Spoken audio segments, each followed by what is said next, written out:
اور یہ 7ویں صدی جو ہے نا یہ مسلمانوں کے اوپر افتاد بن کے ٹوٹی ہے. گنبد خضرا بھی 7ویں صدی ہجری میں رکھا گیا ہے اور یہ خود اعلیٰ حضرت بھی لکھ رہے ہیں. بلکہ آپ کو وفا ایک کتاب ہے علامہ سمودی المتوفا 911 ہجری کی, جو تاریخ مدینہ پہ دنیا میں اتھینٹک ترین بک مانی جاتی ہے. اردو ترجمہ اس کا ہو چکا ہے.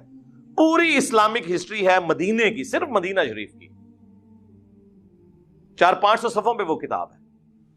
اس میں گنبد خضرا کی ہسٹری لکھی ہے کہ 678 ہجری میں نبی الاسلام کی وفات کے 650 سال کے بعد یہ لکڑی کا گنبد لا کے قبر رسول کے اوپر رکھا گیا ایک فاطمی بادشاہ نے. اور جب رکھا گیا, جس وزیر نے مشورہ دیا تھا, لوگوں نے اس کے لیے بددعائیں کی, حتیٰ کہ اسے معزول کر دیا گیا اور لوگوں نے کہا کہ اسے سزا ملی ہے اس کام کی جو اس نے یہ الٹا مشورہ دیا تھا. آج سعودی حکومت کی جرأت نہیں کہ اس گنبد کو ہٹا سکے. شیخ البانی آخری وقت تک سعودی حکومت کے خلاف رہے اس مسئلے میں. شیخ البانی کو انہوں نے سعودیہ سے نکال دیا. انہوں نے کہا یار یہ تم نے کیا جواز پرووائڈ کیا ہوا ہے. لوگ کہتے ہیں جی آپ گنبد ہٹا دیں گے تو قبر مبارک ننگی ہو جائے گی. نعوذ باللہ, قبر مبارک تو حجرے سیدہ عائشہ میں ہے سلام اللہ علیہا, وہ ننگی نہیں ہوگی نا, وہ پہلے ننگی تھی. گنبد ہٹانے سے کوئی فرق نہیں پڑنا. لیکن پوری دنیا میں جواز اس کو بنایا ہوا انہوں نے, اس چیز کو جو 650 سال کے بعد ہوئی ہے. صحابہ کرام سونے کا گنبد رکھ دیتے, لیکن صحیح مسلم کی حدیث, میں تمہیں منع کرتا ہوں قبروں پہ عمارتیں مت بناؤ, قبروں کو پکا مت کرو اور قبروں پہ مت بیٹھو, نہ مجاور بن کے بیٹھنا نہ فزیکلی بیٹھنا. ورنہ صحابہ کے دور میں قبۃ الصخرہ, ڈوم آف دا راک, یروشلم میں اس چٹان پہ جس چٹان سے نبی الاسلام معراج کے لیے تشریف لے گئے, عبد الملک بن مروان کے دور میں, یہ آلموسٹ آپ سمجھ لیں 78 ہجری کے اراؤنڈ اباؤٹ یہ گنبد بنایا انہوں نے. اتنا بڑا گنبد, گنبد خضرا تو اس کے مقابلے میں بہت چھوٹا ہے. گنبد بنانے کی ٹیکنالوجی تو قبل از مسیح ہے. یہ آیا صوفیہ جو استنبول میں اب انہوں نے کھولا ہے, یہ نبی الاسلام کی پیدائش سے پہلے کا بنا ہوا ہے. تو ذرا اس کا گنبد دیکھیں, گنبد خضرا جیسے درجنوں گنبد ہوں, اس سے بڑا اس کا ایک ڈوم ہے. اور جب دنیا کی سپر پاور حضرت عمر کے زمانے میں مسلمان بن چکے تھے تو ایک گنبد حضور کی قبر مبارک پہ کیوں نہیں رکھ دیا؟ ان کو پتا تھا یہ منع ہے. یہ ہے کتابوں کا دین. تو اسی لیے ہم عرض کرتے ہیں کہ مرنے سے پہلے اے مسلمان کر لے اس پہ غور. کتابوں کا خدا اور ہے, بابوں کا خدا اور, کتابوں کا نبی اور ہے, بابوں کا نبی اور, کتابوں کا دین اور ہے, بابوں کا دین اور. بابے بھی اسی دین, اسی رب کو, اسی پیغمبر کو مانتے ہیں, لیکن ان کوالٹیز کے ساتھ نہیں جو کتابوں میں رپورٹ ہوئی ہیں. وہ ان کوالٹیز کے ساتھ مانتے ہیں جو ان کے بابوں نے رپورٹ کی. اب ہم تو پیار محبت سے سمجھا ہی سکتے ہیں, غصہ نہیں کسی پہ کھا سکتے. ان چیزوں کو لوگ پھر جذبات کے ساتھ جوڑ لیتے ہیں. تو یہ مروجہ ساری چیزیں جو ہے نا یہ اس طریقے سے جو چیزیں بعد میں شروع ہوئی ہیں اس کے اوپر کسی کے اوپر قدغن لگانا. باقی اس کو میں مانتا ہوں کہ اس پہ اجماع امت ہو چکا ہے. المستدرک للحاکم میں حدیث ہے, میری امت کبھی بھی گمراہی پہ جمع نہیں ہوگی, جماعت پہ اللہ کا ہاتھ ہے. المعجم الکبیر طبرانی میں بھی یہ حدیث موجود ہے کہ پوری امت جب کسی بات پہ متفق ہوگی تو وہ اللہ کی مرضی سے ہوگی, یہ امت گمراہ نہیں ہوگی. ہاں اگر کسی ایک گروہ کی مخالفت آ جاتی ہے پھر وہ اجماع امت نہیں ہوگا. یہاں تک اجماع ہو چکا ہے کہ ربیع الاول کے مہینے میں نبی الاسلام سے متعلق پوری دنیا کے اندر سیمینارز پروگرام کیے جاتے ہیں. ایون وہ آپ دیکھیں یہاں پہ اہل حدیث بھی امام الانبیاء کانفرنس کر رہے ہیں, دیوبندی سیرت النبی کانفرنس کر رہے ہیں, بریلوی میلاد مصطفیٰ کانفرنس کر رہے ہیں, اہل تشیع بھی کر رہے ہیں. پروگرام نبی الاسلام کی سیرت کو, آپ کی صورت کو, آپ کے معجزات کو ذکر کرنا, آپ علیہ السلام کی شخصیت کی کوالٹیز کو ذکر کرنا. اس مہینے کے اندر جمعے کے خطبوں میں تمام مکاتب فکر کے لوگ یہ ساری چیزیں کرتے ہیں. یہ بالکل درست ہے, یہاں تک اجماع ہے. باقی یہ جو ایگزیکٹلی 12 ربیع الاول کے دن کو ٹارگٹ کر کے جھنڈیاں, جلوس, لائٹنگ, اس اعتبار سے جو کچھ کیا جا رہا ہے نا اس کے اوپر کوئی اجماع نہیں ہوا. بس میں اشارے سے ہی بات کر سکتا ہوں تاکہ آپ کو بات سمجھ آ جائے. اس کے اوپر پھر وہ یہ بھی کہتے ہیں جی قرآن میں اما بنعمت ربک فحدث, پس اپنے رب کی نعمتوں کا خوب چرچا کرو. وہ کہتے ہیں جی چرچا تو سڑکیں بند کیے بغیر ہوگا ہی نہیں, بدواواں ملن گے تو انو چرچا نہیں ہوئے گا. جب لوگ جو ہیں وہ ہاسپٹل جانے سے رہ جائیں گے. میں تو 10 محرم کا جلوس ہو 12 ربیع الاول کا جلوس ہو یا دیوبندیوں کا یکم محرم کا جلوس ہو، میں کسی بھی جلوس کے حق میں نہیں ہوں سوائے کنٹرول انوائرمنٹ میں کسی میدان کے اندر، کسی گراؤنڈ کے اندر کوئی چھوٹا موٹا پروگرام کر لیں۔ کیوں آپ لوگوں کو تکلیف میں ڈال رہے ہیں؟ کیا امیج آپ دے رہے ہیں پوری دنیا میں اسلام کا اس طریقے سے؟ اب آپ دیکھ لیں، ہم نے شکر کیا تھا یار افغانستان کے اندر کوئی صورتحال بہتر ہوئی ہے۔ آپ دیکھ لیں ان 10 دنوں کے اندر 2 شیعہ مساجد کے اوپر خودکش حملے ہو کر کتنے لوگ شہید کر دیے۔ میں اور مارنے والے بھی مسلمان، مرنے والے بھی مسلمان، مرنے والوں کی حفاظت کرنے والے حکومت میں بیٹھے ہوئے طالبان وہ بھی مسلمان۔ اس صورتحال کے اندر کسی گورے کا دماغ خراب ہے کہ وہ اسلام میں آ جائے؟ وہ کہے گا بھائی سکون نال بیٹھا ہے، بیٹھا رہنے دو۔ یہاں پہ بھی آپ دیکھ لیں عشق رسول کے نام کے اوپر لوگوں کی گاڑیاں جلائیں گے۔ آج تک کوئی عاشق رسول مجھے نہیں ملا جو لبیک یا رسول اللہ کا نعرہ لگائے اس کے بعد اپنے موٹر سائیکل کی ٹینکی کھول کے اس میں وہ تیلی ڈال دے۔ اور کریو نا اے کام نہ کرنا، آگ لانی ہوئی نا ٹینکی نہ کھولنا، سائڈ تو لانا، کیونکہ وہ اگر اس کے اوپر آپ رکھیں گے تو بم بان کے پھٹے گا، تم بھی نہیں بچو گے، خود بھی جنت ہی پہنچ جاؤ گے۔ اپنی گاڑی اور اپنے موٹر بائک کو تو جلا کے آج تک کسی نے عشق رسول کا اظہار نہیں کیا۔ لوگوں کی گاڑیاں، اے ٹی ایم مشینیں توڑ کے اس سے عشق رسول کا اظہار کر رہے۔ تو اظہار کا طریقہ نبی علیہ السلام نے بتا دیا۔ 2750 فیہ ولدت وفیہ انزل علیہ، میں پیر کا روزہ اس لیے رکھتا ہوں، اس دن میں پیدا ہوا، اس دن مجھ پہ پہلی وحی نازل ہوئی۔ پھر وہ کہتے ہیں کہ دیکھیں جی صحیح بخاری میں ایک حدیث موجود ہے کہ ابو لہب کی ایک لونڈی تھی سویبہ، ویسے اردو میں ہم صوبیہ بولتے ہیں، یہ لفظ سویبہ ہے، جیسے ہم سلیم لفظ اردو میں بولتے ہیں، یہ لفظ ہے سلیم۔ تو کہتے ہیں وہ جو لونڈی تھی نا جس نے نبی علیہ السلام کو دودھ بھی پلایا بچپن میں، تو صحیح بخاری میں آتا ہے کہ ابو لہب کے مرنے کے بعد اس کے خاندان والوں میں سے کسی نے خواب میں دیکھا کہ تیری کیا حالت ہے، تو وہ کہنے لگا کہ میں بڑی تکلیف میں ہوں، البتہ جب منڈے کا دن آتا ہے نا تو مجھے اپنی اس انگلی کے ذریعے مشروب پلایا جاتا ہے، کیونکہ اس انگلی سے میں نے اپنی لونڈی کو آزاد کیا تھا سویبہ کو نبی علیہ السلام کی پیدائش کی خوشی میں، اور اس کا بینیفٹ مجھے مرنے کے بعد ملتا ہے۔ یہ خواب امام بخاری نے نقل کیا، اگرچہ یہ بے سند ہے لیکن ہم اس بحث میں پڑھتے ہی نہیں، ہم کہتے ہیں اس کو ٹھیک بھی مان لیں۔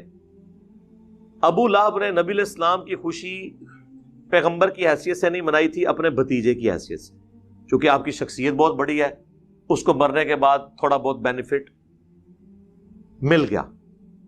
لیکن کیا اس حدیث کی بنیاد پہ صحابہ کرام، خلفائے راشدین، خود نبی علیہ السلام، کیا آپ ہر سال اپنی پیدائش کے دن لونڈیاں آزاد کرتے تھے، یا لنگر پکوا کے تقسیم کرتے تھے، یا جلوس یا جھنڈے کرتے تھے؟ تو پھر مسئلہ حل ہوگا۔ جب تک آپ اس کو اس طریقے سے بیان نہیں کریں گے، ایک واقعہ ہے، اس سے پوری ڈاکٹرن کھڑی نہیں ہو جاتی۔ وہ کہتے ہیں نہیں جی، ایک ملتا ہے نا سنن کبریٰ البیہقی کے اندر اور طبرانی کی المعجم کے اندر کہ نبی علیہ السلام نے اپنی پیدائش کی خوشی میں بکری ذبح کی اور اس کا کھانا بنا کر صحابہ کرام کو کھلایا۔ ہم کہتے ہیں میرے بھائی ایسی کوئی حدیث نہیں ہے۔ اس حدیث میں تو یہ ہے کہ نبی علیہ السلام نے اپنا عقیقہ خود کیا تھا، وہ عقیقہ تھا، ورنہ اگر آپ علیہ السلام نے کیا ہوتا تو یوں رپورٹ ہوتا کہ ہر سال آپ اپنی پیدائش کے موقع کے اوپر یوں لنگر پکا کر تقسیم کیا کرتے تھے۔ تو ایسی تو کوئی بات نہیں ملتی، آؤٹ آف کانٹیکسٹ چیزوں کو کوٹ مت کریں۔ پھر کہتے ہیں دیکھیں جی، ہجرت مدینہ جب ہوئی، اللہ کے محبوب صلی اللہ علیہ وآلہ وسلم جب مدینہ شریف آئے تو بنو نجار کی بچیوں نے مدینہ شریف کی چھتوں پر کھڑے ہو کر، یہ صحیح مسلم میں موجود ہے تفصیل، یا محمد یا رسول اللہ کا نعرہ لگایا اور حضور علیہ السلام کو ویلکم کیا۔ طلع البدر علینا، وہ جو کلام بھی آپ کو ملتا ہے۔ وہ کہتے ہیں یہ بات ثبوت ہے کہ نبی علیہ السلام کی پیدائش کی خوشی منانی چاہیے، کیونکہ نبی علیہ السلام جب ہجرت کر کے آئے تو وہاں کی بچیوں نے خوشی منائی۔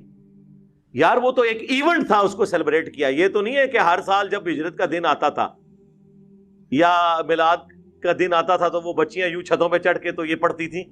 وہ ایک ایونٹ تھا۔ وہ تو آج نبی علیہ السلام تشریف لے آئے تو ہمارا تو شاید اس سے بھی بڑھ کر والہانہ ایٹیچیوڈ ہو نبی علیہ السلام کو ویلکم کرنے میں۔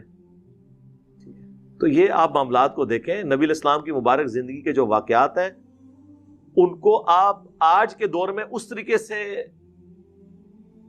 اکثر چیزوں کو پریزنٹ نہیں کر سکتے. اس پہ میں ایک جملہ بولا کرتا ہوں, اور یہ صدیوں کا آپ سمجھ لیں ایک اختلاف ہے جسے میں نے ایک جملے میں جمع کر دیا کہ رسول اللہ صلی اللہ علیہ وآلہ وسلم کی مبارک زندگی میں صحابہ کرام کی جو عقیدت تھی اللہ کے محبوب کے ساتھ صلی اللہ علیہ وآلہ وسلم, وہ عقیدت آج اگر آپ نے کسی میں دیکھنی ہے تو وہ بریلوی مکتب کے لوگ ہیں. لیکن نبی علیہ السلام کی وفات کے بعد صحابہ کرام کی جو حضور کے ساتھ عقیدت تھی وہ آپ نے اگر دیکھنی ہے تو وہ اہل حدیث کے اندر ہے. جی بخاری مسلم میں حدیث ہے کہ نبی علیہ السلام کا مبارک پسینہ صحابہ کرام خوشبو کے طور پہ استعمال کرتے تھے. بالکل ٹھیک ہے سر, آج تو ہم پسینہ نہیں لے سکتے اور نہ اس پہ قیاس کر کے قبر رسول کی مٹی اکھاڑ سکتے ہیں. کیا صحابہ نے اکھاڑی؟ جی بخاری میں آتا ہے نبی علیہ السلام نے وضو کیا, وضو کا جو پانی ہے صلح حدیبیہ کے موقع پر صحابہ کرام نے لے کے اپنے جسموں پہ ملا, اور جس کو نہیں ملتا تھا وہ دوسرے سے لے کے جسم پہ ملتا تھا.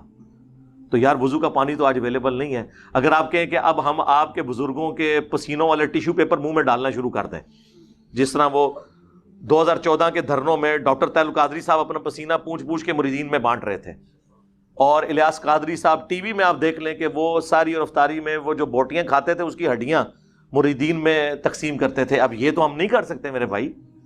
آپ نے ان کو پیغمبر بنا لیا ہے کہ حضرت ابوبکر, عمر, عثمان و علی رضی اللہ عنہم اجمعین وعلیہم السلام اجمعین اپنی عزت اس طرح کرواتے تھے؟ انہوں نے تو سوچا بھی نہیں تھا. صحیح بخاری میں آتا ہے نبی علیہ السلام نے حجۃ الوداع کے موقع پر اپنے بال منڈوا کر صحابہ کرام میں تبرکن تقسیم کیے. صحیح بخاری کے اندر ہی موجود ہے. انس بن مالک کہتے ہیں حضور کا ایک بال میرے پاس ہونا دنیا اور جو کچھ دنیا کے اندر ہے اس سے بڑھ کر مجھے محبوب ہے. صحیح بخاری میں حدیث ہے ام سلمہ ہماری والدہ, بلکہ اپروپریٹ ورڈ ہے ہماری ماں ام المومنین, ان کے پاس حضور کے چند بال تھے جو ایک ڈبیا میں انہوں نے رکھے ہوئے تھے, اور اس محلے میں جب کوئی بیمار ہو جاتا وہ پانی برتن میں بھیجتا, وہ اس میں ڈبو کے ہلا کے دیتی تو اس مریض کو شفا ہو جاتی تھی. صحیح مسلم میں حدیث ہے نبی علیہ السلام کا کسروانی طیالسی کالا جبہ اسما بنت ابی بکر کے پاس تھا, اور وہ کہتی ہیں حضور پہنا کرتے تھے اور ہم اس کا دھون مریضوں کو شفا کے لیے دیتے ہیں. یہ حضور کے تبرکات تھے, اس میں تو کوئی شک نہیں ہے.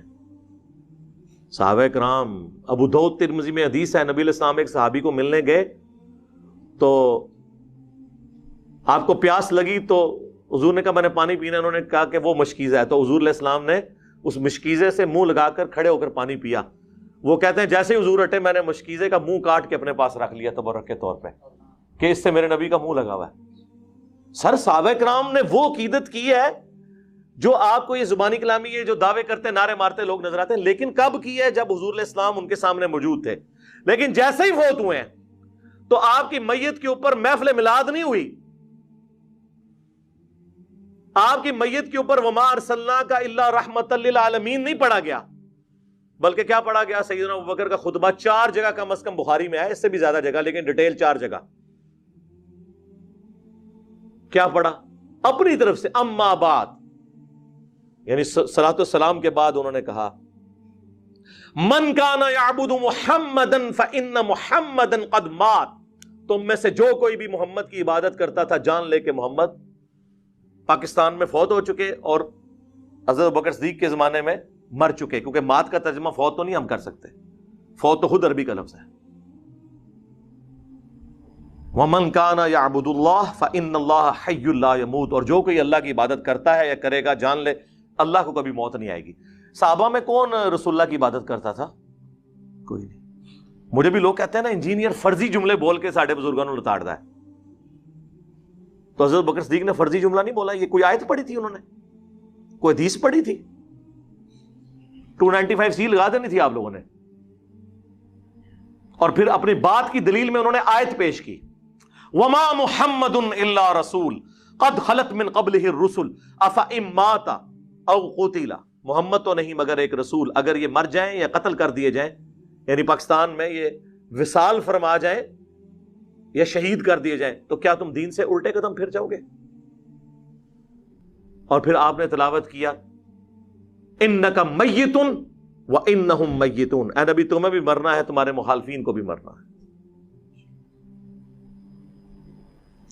تو میں کہتا ہوں رسول اللہ کی کامیابی ہے کہ آپ کی میت کے اوپر لوگ آپ کی تعریف کرنے کی بجائے توحید بیان کر رہے ہیں۔ یہ ہے امام الموحدین صلی اللہ علیہ وآلہ وسلم کی تربیت کا نتیجہ۔ ہر درخت اپنے پھل سے پہچانا جاتا ہے۔ تو صحابہ کرام کی تربیت یہ ہوئی بھی تھی۔